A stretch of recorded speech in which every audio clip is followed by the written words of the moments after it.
Hello everyone, welcome back to the Political Science CSS course. In the previous lecture, we were discussing various stages through which the system of monarchy has evolved.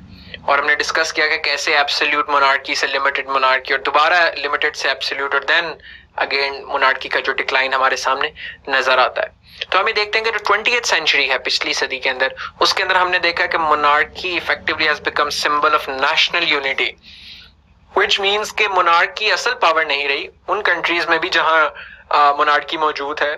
खास तौर पे हम यहाँ बात करें constitutional monarchies की। This includes UK, this includes Norway.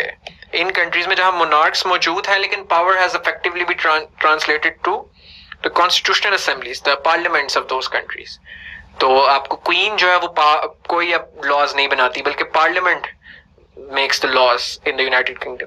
तो इन कंट्रीज के अंदर मोनार्क एक सिंबॉलिक हेड के तौर पर नजर आता है आपको, एक सिंबॉलिक हेड है, एक नेशनल यूनिटी का एलिमेंट है कि whether you are from Wales, northern island, Scotland, आपकी जो अलीजियंस है वो मोनार्क के साथ है। आप इन द सेंस कि आपको वो एक यूनिफाइंग फोर्स के तौर पे नजर आता है। दूसरी जो रिपब्लिक्स हैं, डेमोक्रेसीज हैं like United States, there generally the national unity and people's allegiance rests with the constitution. तो हमें इस तरीके से नजर आता है कि मोनार्क्स की एक सिंबॉलिक इंपॉर्टेंस और नॉमिनल इंपॉर्टेंस इन कंट्रीज में नजर आती है। And over time monarchies have started to wane and disappeared since a period of 2 centuries। जो आज के दौर में कुछ एक्चुअल मोनार्कीज जहां मोनार्क्स एक्चुअली पावर कमांड करते हैं हमारे सामने नजर आती हैं, वो कुछ कंट्रीज हैं, Brunei, Oman, Saudi Arabia, Swaziland, ज्यादातर आपको gulf countries, middle eastern countries हैं। उसके अलावा आपको जो कॉन्स्टिट्यूशनल मोनार्कीज हैं, कॉन्स्टिट्यूशनल मोनार्कीज वो मोनार्कीज है जहां मोनार्कीज की पावर कॉन्स्टिट्यूशन की वजह से लिमिट हुई हुई है, which means that power is effectively being transferred from monarchs to people's representative parliaments। तो इसके अंदर हमें आपको बहुत सारी वेस्टर्न डेमोक्रेसीज नजर आती हैं, वेस्टर्न यूरोप की बिलखसूस ये तमाम countries, Belgium, Denmark, great Britain, Netherlands, Norway, Sweden are western countries except Japan and Thailand which are East Asian countries। तो हमने ये सारा प्रोसेस अभी देखा है कि कैसे इवोल्यूशन हुई मोनार्की की, किस तरह पावर्स डिवॉल्व हुई, फिर दोबारा से कैसे मोनार्की ने रिसर्च किया। तो इस तरह के जितने भी क्वेश्चंस हैं जहां प्रोसेस एक्सप्लेन कर रहे होते हैं उनको चार्ट्स में कन्वर्ट करना कोई मुश्किल काम नहीं है। You can do that on your own and that is why that is precisely what we are going to discuss now कि आपके पास एक इंफॉर्मेशन मौजूद है, उसको फ्लो चार्ट के अंदर आपने किस तरीके से रिप्रेजेंट करना है, how to represent that in a flow chart. तो उसके अंदर हमने क्या देखा था कि ट्राइबल सोसाइटीज आपके सामने हैं। वो ट्राइबल सोसाइटीज कैरिज्मेटिक लीडरशिप की वजह से आपके सामने एब्सोल्यूट मोनार्कीज के अंदर तब्दील होती हुई आपको नजर आती हैं। वो एब्सोल्यूट मोनार्कीज की डाइफिकेशन,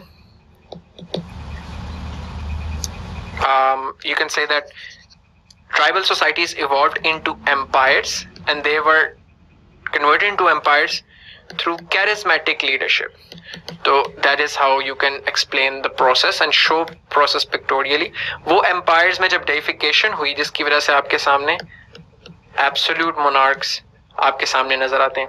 ये absolute monarchs effectively बाद में limited monarchs में convert होते हैं, जिसकी वजह यह है कि आपकी जो फ्यूडलिज्म का पूरा स्ट्रक्चर है उसने उनकी पावर्स को लिमिट करके रखा।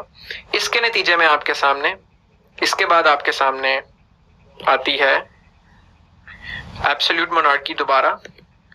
और ये एब्सोल्यूट मोनार्की किस वजह से आती है? डिवाइन राइट ऑफ किंग्स की वजह से। तो इस सारे प्रोसेस की वजह से आपके सामने दोबारा एब्सोल्यूट मोनार्की रिसर्च करती है। सो I'm taking the liberty to redraw it here, but अगर आपने इसको बड़े सिस्टमैटिक तरीके से खूबसूरत तरीके से एक चार्ट जो है वो ड्रॉ करना है, तो ये जो आपकी एब्सोल्यूट जो हमने डिस्कस की थी अभी, एब्सोल्यूट मोनार्की लास्ट जो पॉइंट था, उससे नीचे दोबारा आपके सामने फिर 2 तरह की नजर आती हैं, कॉन्स्टिट्यूशनल मोनार्कीज नजर आती हैं आपको और रिपब्लिक्स नजर आती हैं। तो इस तरीके से आप किसी भी ट्रेंड को बहुत आसानी से जो इसके अंदर आप लिख सकते हैं डेमोक्रेटाइजेशन. तो this is the process with which you can turn any information which is procedural in nature, sequential information को आप flow chart की शक्ल में represent कर सकते हैं. तो this ends our lecture on monarchy. The next discussion is we're going to have on dictatorship اور ڈیموکریسی کے اوپر اس کے کیا فنڈامنٹل ایلیمنٹس ہیں, اس کی وہ کون سی چیزیں ہیں جس کو ڈسٹنکٹ بناتی ہیں. اور ڈکٹیٹرشپ اور ڈیموکریسی سے کافی سارے سوال پاس پیپرز میں آ چکے ہیں, تو ہم ان پاس پیپر کے کوشچنس کو ڈسکس کریں گے, ان کے کانٹیکس میں ان دونوں ٹاپکس کو ڈسکس کریں گے.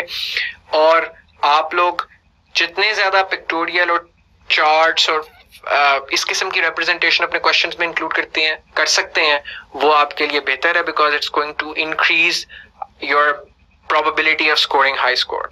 So see you in next lecture when we discuss dictatorship and democracy. Till then, take care.